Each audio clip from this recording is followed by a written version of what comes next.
मित्रांनो, मी आज पोल्ट्री फार्मवर आलेलो होतो आणि ह्या मुर्ग्या बघून, कोंबड्या बघून खूपच असं असं वाटत होतं की साला चिकन खातो मी, तर चिकन सोडून द्यावं असं वाटलं होतं मला, नाही का.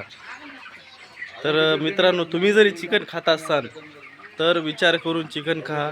त्याला सुया खूप काय म्हणजे वेगवेगळ्या औषधात येतात. ह्याला 40 ते 45 दिवसामध्ये मोठं करायचं हे करतात ह्यांनी. तर तुम्ही पण चिकन खात असाल मित्रांनो, तर विचार करून खा. खायचंच असेल तर गावामध्ये गावठी कोंबडी मिळतात, ते पण तुम्ही खाऊ शकता. हे कोंबडे 40 ते 45 दिवसामध्ये ह्याला सुई देतात, ह्याला खायला देतात आणि वेगवेगळ्या प्रकाराचे औषध देतात मित्रांनो. तर तुम्ही खाताना थोडासा विचार करून खा. कोंबडे खायचेच असेल तर गावामध्ये मिळते, तुम्ही तिथं पण खाऊ शकता गावामधून घेऊन. ठीक आहे मित्रांनो, तर माझा व्हिडिओ इथंच संपते. लाईक करा, फॉलो करा.